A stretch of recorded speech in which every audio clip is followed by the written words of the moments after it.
What's going on, guys? iRock3822 here, bringing you some ground war domination on Interchange. Now, I was planning on having a little bit of a longer intro where I'd talk about how I haven't been too consistent with videos lately and promising to be more consistent, but with this being my third video and most of the views I've probably gotten so far have just been random search results because of my lack of consistency, I'm going to leave that until I am a little bit more consistent and I have more time. You're going to notice that I chopped a few things out of this video. You're going to notice that it jumps around a bit just because there's some dry parts. I cut out some of the Reaper plays and stuff like that because the gameplay was just way too long. So I want to keep this moderately short, so I can kind of talk about my points, but also keep it so that you're not falling asleep while you're watching the gameplay. So, like I said, this is Ground War Domination. My setup here is the SCAR and the MP9. The SCAR has extended mags and a silencer on it. My perks are Sleight of Hand, Hardline Pro, and Marksman. For obvious reasons, Marksman is just beautiful. And I'll get, I'll probably post my own interpretations of why it's a great idea to run Marksman, along with any other setup, but Marksman being, just great within itself. But then there's other commentators that have done videos about Marksman that are way better than me, so we'll just keep moving forward. I'm running a kill streak setup that I think it's inspired by, or it's similar to, I should say. If any of you have seen any of Maximilian's videos recently, he's been talking about something that he calls the Osprey Gunner Loop.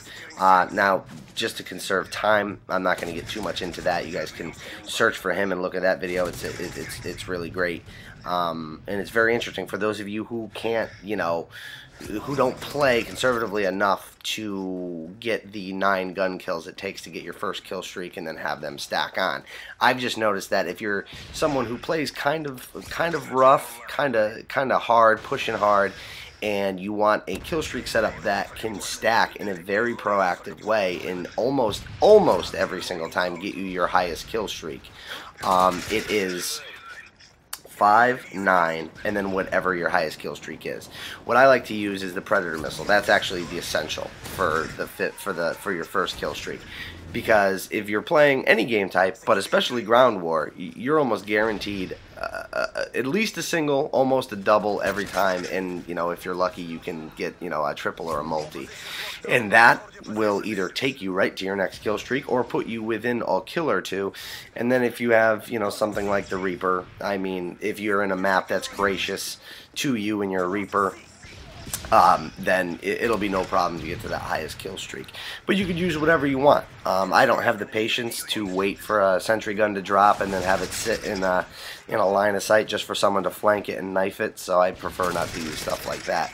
And other people will not want to use the Reaper, so they'll use like the AH6 Overwatch, which is a great kill streak for domination. And for people who are rushing, especially if you're running an SMG on kind of a bigger map like this.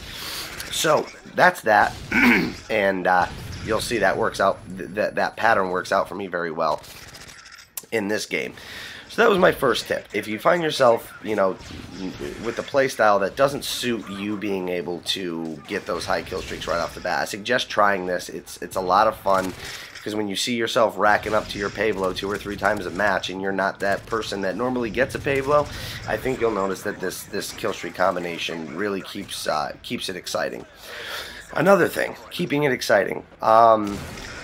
I was getting sick and tired of 6v6, TDM and kill confirmed. Of course, I went and played some search and destroy, a little bit of capture the flag, and other game types and stuff too. But I still kind of just wanted to play game types that were like kill confirmed and TDM, but just not so frustrating. So what I found that countered that the best was to play ground war. Now, leave me some comments in the comment section and let me know. I mean, is it considered unacceptable or noobish for a commentator to post ground war gameplay? I mean, I know someone like the Mark of J posts it all the time, but he's just a beast. His gameplays are entertaining as hell.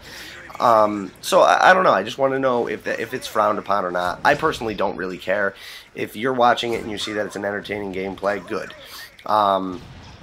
But the reason why I'm posting this ground war gameplay, because for the people who might be getting frustrated with 6v6 and the somewhat hard to predict spawns, especially if you're someone who plays solo. Unfortunately, I can't play with my friends because of my schedule a lot. So I find myself playing solo, and it's very hard when you have a very erratic group of friends, not friends, or teammates, I should say, and you play 6v6. The spawns can be very erratic. You could have people who camp, and it gets frustrating, you know, but playing in that frustrating environment is what makes you a good player. However, when you play in ground war, there are so many players on the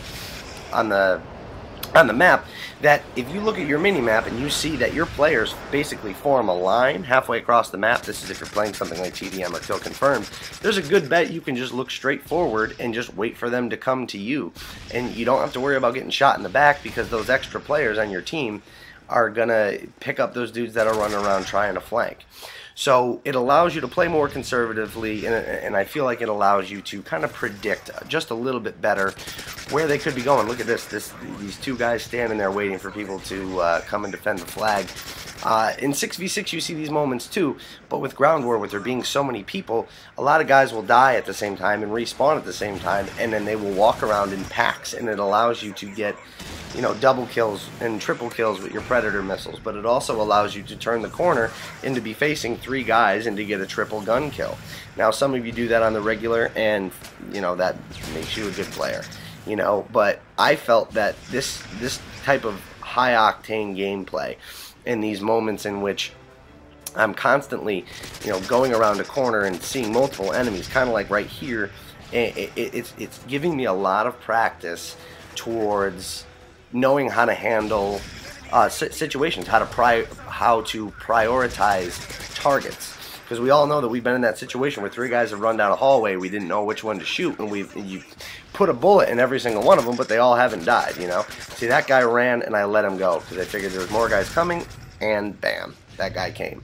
And I did something really stupid, but I lucked out, because my buddy over there across the way, I go to call in that Reaper, and that guy should have seen me, absolutely should have seen me, and I cleaned him up because my teammate's accuracy wasn't all there.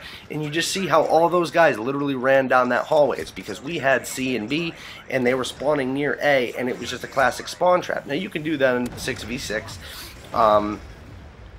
You can do that in 6v6 if you're good at predicting it, but if you play with randoms, they usually kill whore and try to play Slayer, and it sometimes doesn't work out that way. But if you can deal with having a couple of bad games while you're adjusting to ground war, and you play domination or anything, and you kind of notice these little patterns, I guarantee you not only will it allow you to have more fun, but using that kill streak setup I just told you about will maximize that fun. And, you know, and then within itself, the game type will allow you to get better at situations that you don't always see in other game types, therefore making you a better player. So that's all I have for you guys. That's a 42-7 right there. Thank you for watching. Leave me some comments and talk to me. All right, until next time, I'll see you guys later.